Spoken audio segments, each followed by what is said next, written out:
a very big blow to Kenyan car dealers. Now, this is in regards to KD plates. And we've all been hit, even us as the importers, we've been hit. Now, previously, KD was used for various purposes. And according to NTSA, they feel like that is some sort of violation. Like, for example, you shouldn't be using KD to like go for shopping with your friends and family. You shouldn't be using KD for doing road trips. The KD plate for any recreational purposes, or actually using the KD plate for longer than expected, because there are some people that were using it for weeks, even months, before registering the car or as they wait for registration. And also, there was also another violation of using a KD for cars that don't have the comprehensive insurance. So you find that most cars, they have that party, but then they have a KD. So now NTSA has come up with a new regulation of how the KD plates are going to be used, because they also realized there were some dealers that were hiring the KDs, or there was some sort of business going around the KD plates. Now, the reason why, now the initial use of a KD should be either when doing a test drive, that is from a dealership, you're doing a test drive so that you can buy that motor vehicle. Maybe you're towing that car from one point to the other. That one, you can use a KD plate. Or maybe a dealer can transfer a certain car from a certain showroom to the client's premises.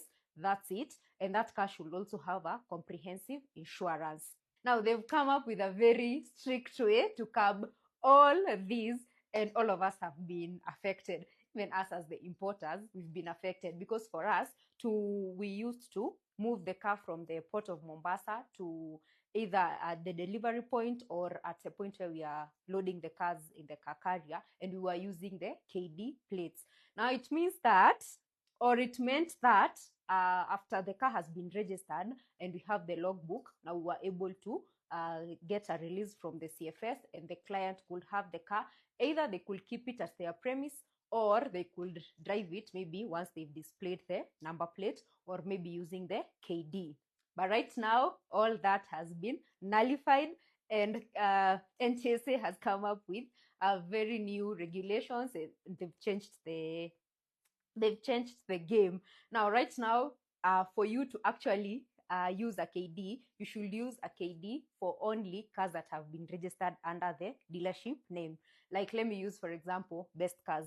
So a KD bearing Best Cars should only be used for cars that have been registered under Best Cars. So if I've imported a car for a client, and the consignee was the client, let's say the client was David, the car is in David's name, then it doesn't qualify to have a Best Cars KD on it.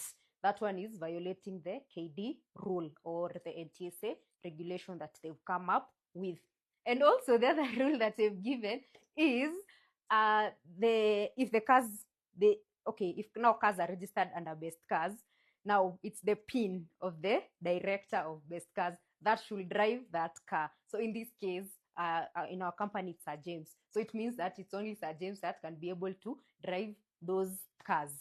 So this one comes, I will say this one comes as a shocker, because we didn't see this coming. We had cars at the port that we had already registered, and we were so sure we were releasing them so that we sought delivery, and clients are waiting. But then we received this news, and we had to make adjustments. So now it means that we will need to wait for the car to actually get a logbook and get the physical plates. And we do understand sometimes it's taking long, maybe a week or so, but now we need to wait. And this is a message that I'm here trying to pass to my clients. Now, the biggest also reason NTSA has come up with this rule is because of, I will say, theft issues. Because you find that now a car has a third-party insurance, and it has a KD plate. This car has not been registered. So in case this car is stolen, it's like now it's a total loss to the owner of this car. So that's why they've put a condition. First of all, your car should have a comprehensive insurance and should at least be registered. So that, we avoid this theft, because someone could actually steal your car. You've not registered this car and you don't have insurance, comprehensive insurance once your car has been stolen and they prove that your car has been stolen, then you will be compensated. But you see, the moment you have a third party and you've not registered the car and you lose it, that is a total loss to the individual or the end user of this car. So those are some of the reasons why the NTSA has seen it wise to come up with these rules. And you know, one thing that is for sure, any complaint that arises, it goes back to NTSA. Of course, they do receive these feedbacks, and that's why they do come up with some changes here and there, sometimes even on short notices. So to all my clients, or to anyone who has been a beneficiary of KD, I just need to tell you that kuna changes, but we will adjust to the changes accordingly.